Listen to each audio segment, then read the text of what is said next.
Rhaenyra the Cruel. This is how the second episode of the second season of House of the Dragon was titled. One filled with intense emotions ranging from sadness for the loss of innocence to frustrations for all the mistakes made by both sides that will inevitably lead them to war. In this video, we'll talk about the 10 most shocking moments of this second episode. And for more videos of your favorite series and movies, don't forget to subscribe to this channel. Welcome to the Oasis Geek.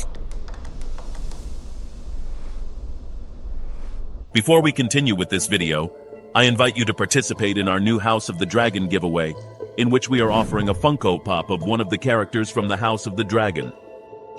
To participate, all you have to do is subscribe to this channel and comment on who is your favorite character from House of the Dragon and why. The winner will be announced on June 30th. Number 10. Destruction of the Mockup. As expected, the news of Jeris' death enraged Egon, leading him to destroy Viserys' lifelong work,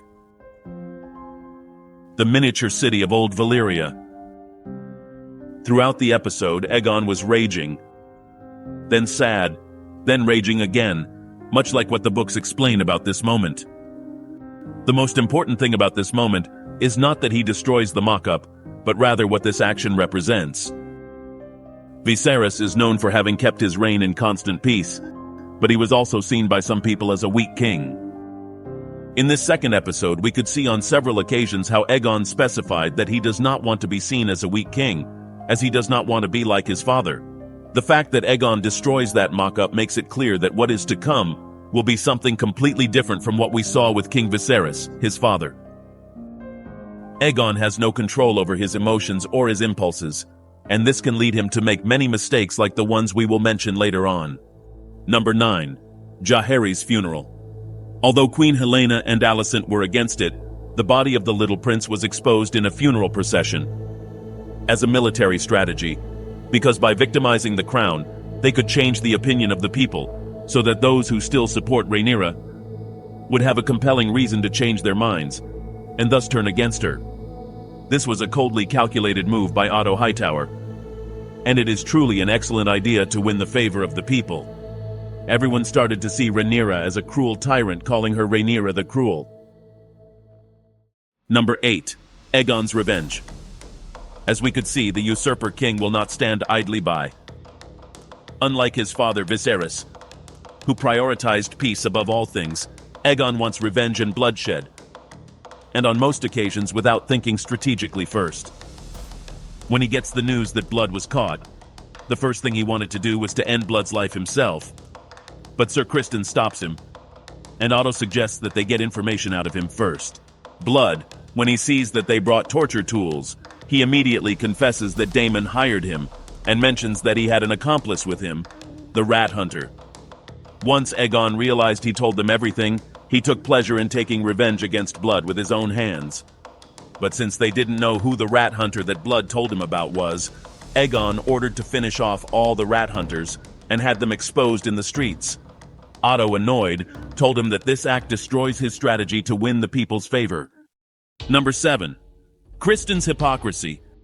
Like Queen Alicent, Criston Cole feels guilty for what happened to the little prince, because he was in an intimate moment with Alicent, when Blood and Cheese, who were following Daemon's orders, ended Prince Jeris' life. Apparently guilt is consuming Cole, and he, knowing that he himself has made so many mistakes, and that he was not carrying out his duty, uses his position of power as Lord Commander to manipulate Arik, with the aim of ordering him to travel to Dragonstone to impersonate his twin brother and finish off Rhaenyra on behalf of King Egon. But this is only a desperate move, since Kristen wants to stop feeling so much guilt inside him. Number 6. Otto insults Egon. If Otto hadn't regretted putting the crown on Egon, he definitely will after this confrontation. To Otto, Egon is an ignorant young man who is out of control. The most shocking part of this scene was when Otto tells Egon that his father Viserys was right about him, referring to Egon being unfit to reign, and that's why he never decided to name him to be king. However, Egon believed that indeed his father had chosen him, and Otto, by telling him that's what you think, hinted to him that this was not true. Otto knew that it was not possible that Viserys, on his deathbed, had decided to change his mind about his successor, but this charade benefited his plans to stay in power, so he took advantage of it. Number 5. Amond regrets. Amond had shown no sign of regret for what happened with Lucerys. However, in this episode he confessed to his brothel companion that he felt regretful about it. This shows that his intention was not to finish off his nephew, but perhaps to scare or annoy him like they used to do with him when he was younger. For Amond, what happened to Lucerys was a mistake, just as Damon claims that he did not order the death of Prince Jeris. True or false, the dragons are about to begin the dance thanks to these events. Number 4. Egon dismisses Otto. I think this is the biggest mistake King Egon has ever made. Otto and Egon are like yin and yang, two opposing forces that form a whole.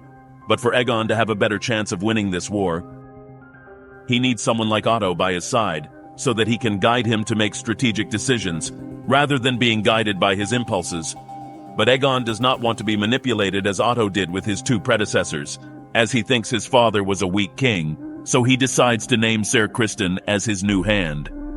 This decision could hasten his defeat. Number 3. Darren is in Oldtown. In a previous video, we talked about the whereabouts of Darren, the third male child of Queen Alicent and King Viserys. Until today, we weren't sure if this character would be eliminated from the series. But to our surprise, Otto mentions to Alicent that he will travel to Oldtown where Darren is, and that Darren can be of great help to their side. We are eager to see his participation in the Dance of the Dragons, because in the books, this character is of great importance for the green side. Number 2. The fight between Rhaenyra and Damon. When Rhaenyra learns that she is being held responsible for the death of Prince Jeris, she denies the accusation in front of her council until she pins her gaze on Damon, and at this moment, we saw how Rhaenyra was disappointed in the prince. Then privately she claims to him that he has weakened her claim in the eyes of everyone in Westeros. The most shocking thing about this confrontation between Damon and Rhaenyra is that Damon never accepted responsibility for what happened. He simply told Rhaenyra that this had been a mistake. Perhaps the same thing that Amond would have said to Rhaenyra if they talked about what happened with Lucerys. Number 1. The fight of the twins. In the books it is mentioned that both were mortally wounded when they confronted each other at Dragonstone, but in the series, they are inside Rhaenyra's room, and one was mortally wounded by his brother, while the other takes his own life after asking Rhaenyra for forgiveness. This scene has a deep symbolism. Two brothers fighting for what each believed to be right, and in the end both caused their own destruction. This could be considered a foreshadowing of what will happen at the end of the House of the Dragon, where two siblings will confront each other for power, and it will not end well, because as Rhaenys says, there is no worse battle than the one that occurs within one's own family. These have been the 10 most shocking moments of the second episode of the House of the Dragon. But tell me, what did you think of this second episode? What was the most shocking moment for you? And for more videos of your favorite series and movies, don't forget to subscribe to this channel. You are on The Oasis Geek.